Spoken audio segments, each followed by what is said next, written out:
വർഷം 2020. കോവിഡ് മഹാമാരി രാജ്യത്തെ ആട്ടിയുലച്ച സമയം. രാജ്യം എല്ലാത്തിനും നിയന്ത്രണം ഏർപ്പെടുത്തിയ സമയം. ഈ സമയം ആന്ധ്രയിലെ ഒരുപറ്റം കർഷകർ അവരുടെ കൃഷിയിടം നോക്കി എന്ത് ചെയ്യണമെന്നറിയാതെ നിൽക്കുകയാണ്. വിളവെടുക്കാൻ പാകമായ കൃഷി മുഴുവൻ എന്തോ കള ബാധിച്ച് നശിച്ചിരിക്കുന്നു. കൃഷി നഷ്ടത്തെപ്പറ്റി വിവരിച്ചുകൊണ്ട് അവർ 2 പരാതികൾ അയക്കാൻ തീരുമാനിച്ചു. 1 രാഷ്ട്രപതിക്ക്, 2 കേരളത്തിലേക്ക്. ആന്ധ്രയിലെ കർഷകർ കേരളത്തിൽ എവിടേക്കാണ് പരാതി അയക്കുന്നത്? മറ്റെവിടേക്കുമല്ല. ആ പരാതി ചെന്നത് സഹ്യാദ്രിയുടെ മഞ്ഞ് മൂടിയ മടിത്തട്ടിൽ പെരിയാറിലെ സംരക്ഷിത വനങ്ങൾക്കുള്ളിൽ നീലിമലയ്ക്ക് മുകളിൽ നിത്യതാപസനായ സാക്ഷാൽ അയ്യപ്പൻ്റെ അടുത്തേക്ക്. രാഷ്ട്രപതിക്കെന്ന പോലെ സ്വന്തമായി പിൻകോഡുള്ള ഒരേ ഒരാൾ. ടു ശബരിമല PO എന്ന പേരിൽ ദിനവും ഇതുപോലെ ആയിരക്കണക്കിന് പരാതികളും പരിഭവങ്ങളും ക്ഷണക്കത്തുകളുമാണ് അയ്യൻ്റെ സന്നിധിയിലേക്ക് എത്തുന്നത്. ഇൻ്റർനെറ്റും വാട്സപ്പും ഉച്ചസ്ഥായിയിൽ നിൽക്കുന്ന ഈ കാലത്തും നേരിട്ട് ദർശനം നടത്താൻ കഴിയാത്ത ലക്ഷോപലക്ഷം ജനങ്ങളുടെ സങ്കടങ്ങളും പ്രാർത്ഥനകളും ആശങ്കകളും ഇന്ത്യ പോസ്റ്റ് അയ്യൻ്റെ സന്നിധിയിൽ എത്തിച്ചു നൽകുന്നു. മാത്രവുമല്ല, സ്വാമി പ്രസാദം പദ്ധതിയിലൂടെ പരിപാവനമായ ശബരിമല പ്രസാദം ഭക്തരുടെ വീട്ടുപടിക്കൽ എത്തിച്ചു നൽകുവാനും ഇന്ത്യ പോസ്റ്റ് സൗകര്യമൊരുക്കുന്നു. ഭക്തരുടെ ആശങ്കകൾ അയ്യൻ്റെ അടുത്തേക്കും അയ്യൻ്റെ ആശീർവാദം ഭക്തരുടെ അടുത്തേക്കും എത്തിക്കുന്ന ഈ പോസ്റ്റ് ഓഫീസിനെ ജനങ്ങൾ ഹൃദയത്തോട് ചേർത്ത് സന്നിധാനം PO എന്ന് സ്നേഹത്തോടെ വിളിക്കുന്നു.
വലിയേട്ടാ ചായ.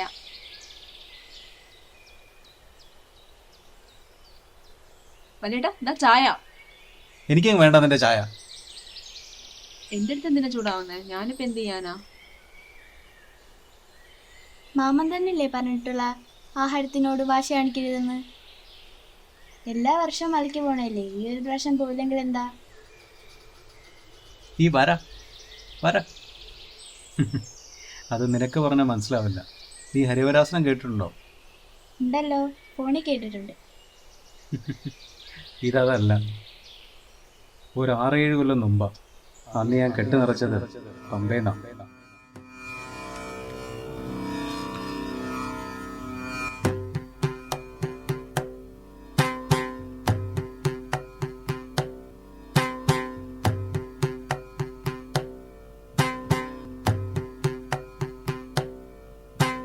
ഹരിവരാസനം വിശ്വമോഹനം ഹരിദധീശ്വരം ആരാധ്യപാദുകം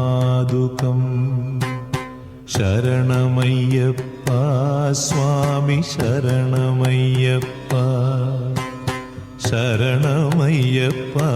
ഹരിവരാസനം സന്നിധാനത്ത് മുഴങ്ങി കേൾക്കുമ്പോൾ ഭൂമി ഇങ്ങനെ കറക്കം നിലച്ചതുപോലെ തോന്നും. പക്ഷികളും മൃഗങ്ങളും മനുഷ്യരുമെല്ലാം ആ പ്രകൃതിയിൽ അലിഞ്ഞു ചേരുന്നത് പോലെ. സ്വാമി ശരണമയ്യപ്പ.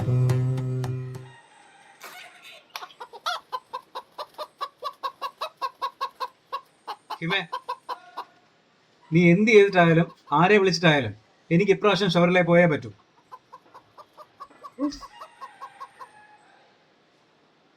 എടി വീട്ടിൽ നിന്ന് ഇപ്രാവശ്യം മടക്കി പോകുന്നുണ്ടോടാ? എന്താ ഹിമേ? നിങ്ങൾ ഇപ്രാവശ്യം മലയ്ക്ക് പോകുന്നുണ്ടോ? ഇല്ല, പോകുന്നില്ല.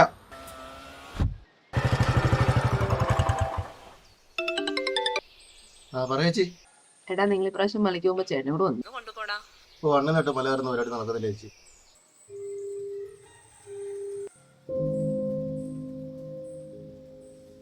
ചേട്ടനെ വയ്യാത്ത കൈകാലം വെച്ചിട്ട് ആരും കൊണ്ടുവന്നില്ലെന്ന് മനസ്സിലാക്കുക.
എന്തു ചേട്ടാ കരയുന്നേ ചേട്ടോ? ഏയ് ഒന്നുമില്ല. എന്താ കത്ത് വല്ലതും ഉണ്ടോ? കത്തൊന്നുമല്ല, ഒരു പാഴ്സലുണ്ട്.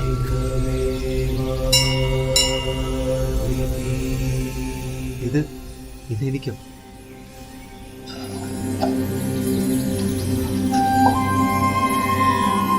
സ്വാമി പ്രസാദം, ഒന്നുകൂടെ നോക്കിയേ, ഇതെനിക്ക് തന്നെയാണോ എന്ന്. അണ്ണൻ തന്നെ അല്ലേ ഈ വലിയ വീട്ടിൽ ഹേമേന്ദ്രൻ? ഉവ്വ്, ഞാൻ തന്നെ. അപ്പോൾ അണ്ണനെ തന്നെ. എന്നാലും ഇതെങ്ങനെ സംഭവിച്ചു എൻ്റെ അയ്യപ്പ? എല്ലാ വർഷം മലയ്ക്ക് പോണല്ലേ, ഈ ഒരു പ്രാവശ്യം പോയില്ലെന്ന് എന്താ? അത് നിനക്ക് പറഞ്ഞാൽ മനസ്സിലാവില്ല. ഈ വരാം.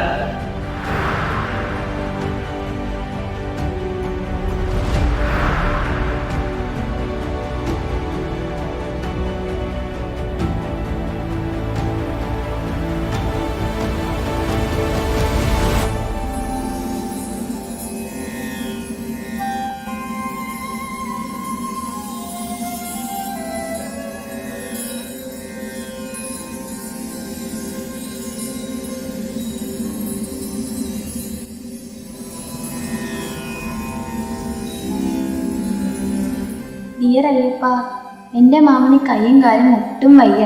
മലയ്ക്കാരും കൊണ്ടുപോണതുമില്ല. എന്തേലും ഒന്ന് ചെയ്യണേ പ്ലീസ്.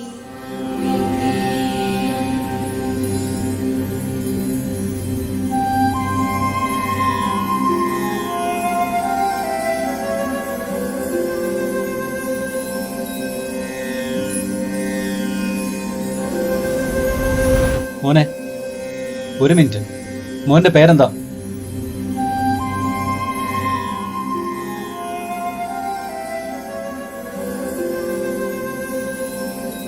നിങ്ങൾ ഉത്തരവാദിത്വത്തോടെ ഏൽപ്പിക്കുന്നത് എന്തും ഞങ്ങൾ എത്തിച്ചു നൽകും. അത് പ്രാർത്ഥനയായാലും. ഞങ്ങളുടെ പേരാണ് ഇന്ത്യ പോസ്റ്റ്.